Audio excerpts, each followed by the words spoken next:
నేను ఎన్నో ఎన్నికలు చూశాను కానీ 2024 ఎన్నిక నా చరిత్రలో ఎప్పుడూ చూడని ఎన్నిక.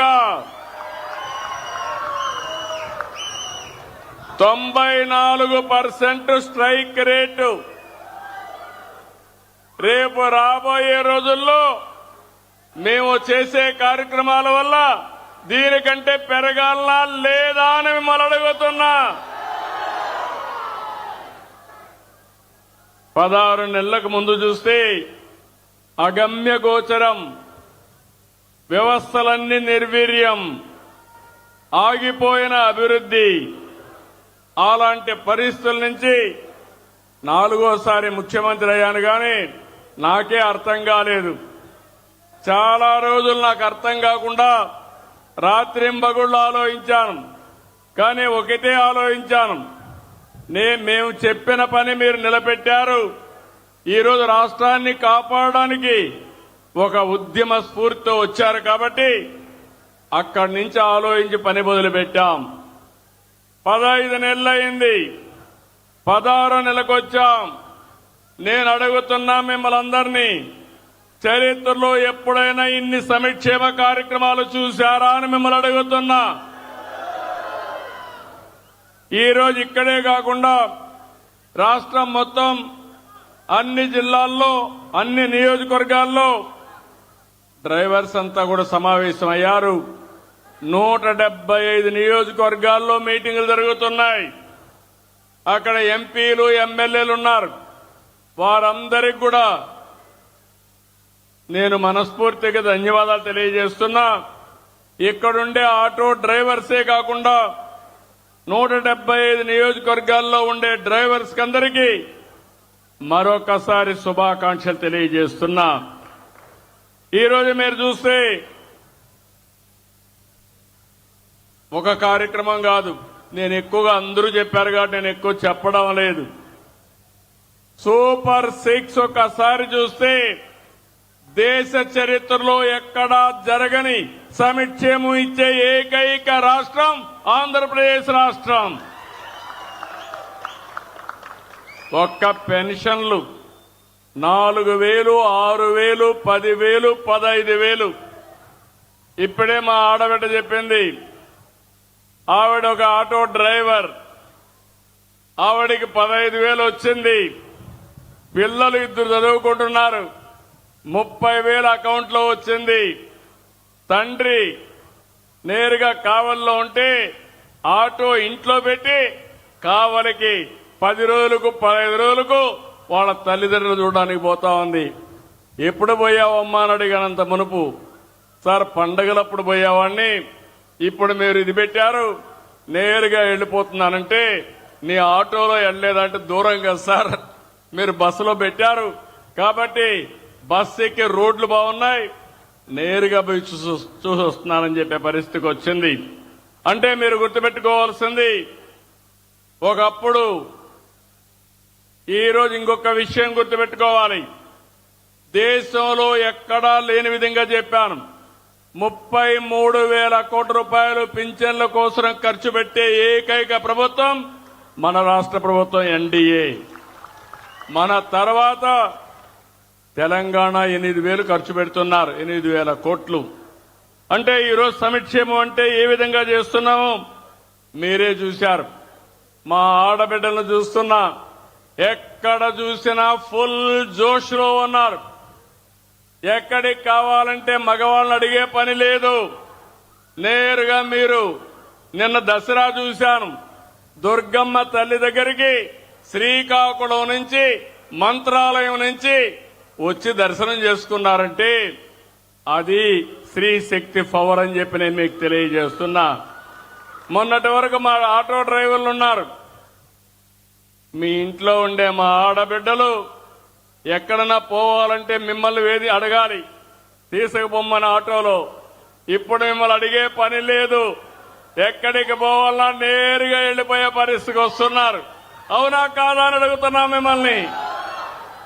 ఇప్పుడే నేను వస్తామంటే మా ఆడబిడ్డ చెప్పింది, ఏమమ్మా ముందుకి ఇప్పటికి వ్యత్యాసం అంటే, అంత మునుపు నేను అడిగితే అప్పుడప్పుడు ఇసుక్కొని ఎప్పుడో ఒకసారి తీసుకుపోయేవాడు. ఇప్పుడు నాకేం అవసరం లేదు, నేను ఎప్పుడు కావాలంటే అప్పుడు ఉచిత ప్రయాణ సౌకర్యం ఆర్టీసీ బస్సులో పోతానని మా ఆడబిడ్డ చెప్పిందంటే అది ఈ ప్రభుత్వం మీకు ఇచ్చినటువంటి స్వేచ్ఛ అని మరొకసారి మీ అందరికీ విజ్ఞప్తి చేస్తున్నా. స్త్రీ శక్తి బంపర్ హిట్ అయింది, చాలా సంతోషం. మా ఆడబిడ్డలకి ఒకప్పుడు సిలిండర్లు ఉచితంగా ఇప్పించాం. ఇప్పుడు మళ్ళీ మీ అందరికీ చూస్తే 3 సిలిండర్లు ఉచితంగా ఇస్తున్నాం. ఇవన్నీ కూడా మీరు ఒక్కసారి గుర్తుపెట్టుకున్నప్పుడు నేను ఒక్క సెక్షనే కాదు, ఈరోజు ఇక్కడుండే ఆర్టీసీ డ్రైవర్లలో 15,000 వేసాం. కేటగిరీ కూడా క్యాబ్ డ్రైవర్, ఆటో డ్రైవర్ గాని, ఇంకో పక్కన వివిధ రకాలైన వెహికల్స్ లో మీరు చూసినప్పుడు auto rickshaw, 3 wheeler passenger, motor cab, maxi cab, ఇలాంటి రవాణా సౌకర్యం ఉండేటన్నీ కూడా ఇచ్చాం. ఇందులో మీరు చూసినప్పుడు 2,90,669 మందికి ఆన్లైన్లో డబ్బులు పడ్డాయి. ఏ ఒక్కరికి రాకపోయినా మీరు రిపోర్ట్ చేయండి, మీకు నెంబర్ ఇచ్చాం. ప్రతి ఒక్కరికి డబ్బులు వేసే బాధ్యత మాదని మరొక్కసారి మీ అందరికీ హామీ ఇస్తున్నా. ఇదే కాకుండా ఆటో డ్రైవర్ అంటే చాలా మంది పేదవాళ్ళు ఎక్కువగా ఉన్నారు. అలాంటి ఆటో డ్రైవర్లందరికీ ఇది వర్తిస్తుందని చెప్పి కూడా నేను మీకు తెలియజేస్తున్నా. ఇవి కాకుండా ఇంకొక పక్కన మీరు చూస్తే ఈరోజు రోడ్లన్నీ బాగుపడ్డాయి. ఇప్పుడే నేను మంచి అవకాశం ఆటో డ్రైవర్ ఫ్యామిలీతో ట్రావెల్ చేశాను. ఆ కుటుంబ వివరాలన్నీ కనుక్కున్నాను. ఈరోజు ప్రతి ఒక్కరికి ఒక ఆశలున్నాయి. నేను ప్రయాణించిన ఆటో డ్రైవర్ అయితే వాళ్ళ నాన్న కూడా డ్రైవర్, కాబట్టి ఈయన కూడా డ్రైవర్ అయ్యే పరిస్థితికి వచ్చాడు. కానీ ఆ 2 పిల్లల్ని ఆలోచించాడు. 2 కొడుకులున్నారు, 2 గురించి ఆలోచించాడు. నేను పడిన కష్టం నా పిల్లలు పడకూడదని ఎన్ని కష్టాలైనా చదివిస్తామని ఆ కుటుంబం ముందుకు పోయే పరిస్థితికి వచ్చారు. వాళ్ళని ఒకసారి ఇక్కడికి రమ్మంటున్నా, ఒక ఆదర్శం ఈ కుటుంబం. రండి, ఇక్కడ అందరూ 4 రండి. ఈ కుటుంబం ఒక ఆదర్శం. రండి, పైకి రండి.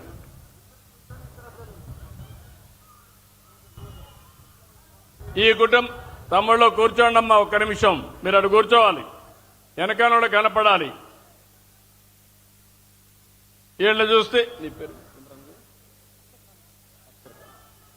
అఫ్సర్ ఖాన్. అఫ్సర్ ఖాన్ ను చూస్తే ఈరోజు ఆయన భార్య ఆయన కష్టపడి 2 పిల్లల్ని బ్రహ్మాండంగా చదివిస్తున్నారు. ఒక పక్క పెద్ద కొడుకైతే మొన్ననే ఇంజనీరింగ్ చదువుతున్నాడు, ఎలక్ట్రికల్ ఇంజనీరింగ్ ఆయన చదువుకునే పరిస్థితికి వచ్చాడు. ఇంకో పక్క చిన్న బాబు అయితే ఇంటర్మీడియట్ చదువుతున్నాడు. 10th క్లాస్లో స్టేట్ లో 4వ ర్యాంక్ వచ్చిన అభ్యర్థి ఈ చిన్న బాబు. ఒక ఆటో డ్రైవర్ కుటుంబం, ఒక స్ఫూర్తిదాయకమైన కుటుంబం. ఈ ఆడబిడ్డ అయితే ఇంట్లో ఉన్నప్పుడు భర్తకు చేదోడుగా ఉండాలని కుట్టు మిషన్ ఇవన్నీ పెట్టుకుని నెలకు 4-5 రూపాయలు ఆవిడ సంపాదిస్తుంది. 2 కలిసి మేము చదువుకోలేదు, మా పిల్లల భవిష్యత్తు బ్రహ్మాండంగా ఉండాలని 2 పిల్లల కోసం వాళ్ళు ఒక నిర్ణయం తీసుకుని బ్రహ్మాండంగా మోటివేట్ చేశారు. ఇలాంటి కుటుంబాలన్నీ కూడా ఆటో డ్రైవర్ని చూశాను. ఇప్పుడే ఇంకొక ఆటో డ్రైవర్ మా మాధవ్ గారు వచ్చారు. ఆ ఆటో డ్రైవర్ పిల్లలు చూస్తే ఒక ఆడబిడ్డ MBA చేస్తా ఉంది. అంటే మన ఆటో డ్రైవర్ పిల్లలు గుర్తుపెట్టుకోవాలి, తెలివితేటలున్నాయి, శక్తి సామర్థ్యాలున్నాయి, మట్టిలో మాణిక్యాలు. ఈ పిల్లల్ని చదివిస్తే ప్రపంచాన్ని శాసించే శక్తి మన పిల్లలకుంది. ఆ పని నేను చేస్తానని మీ అందరికీ హామీ ఇస్తున్నా. మీ జీవితాలే కాదు, మీ పిల్లల భవిష్యత్తు బంగారు భవిష్యత్తు చేసే బాధ్యత నాది. కూర్చోండి, కూర్చోండి. ఈరోజు ఇంకో పక్క చూసినప్పుడు ఇక్కడ రోడ్ల విషయంలో ఇప్పటికే 3,400 కోట్లు పెట్టాం. 23,000 కిలోమీటర్లు మరమ్మతులు చేశాం. నేను ఒకటే హామీ ఇస్తున్నాను, భవిష్యత్తులో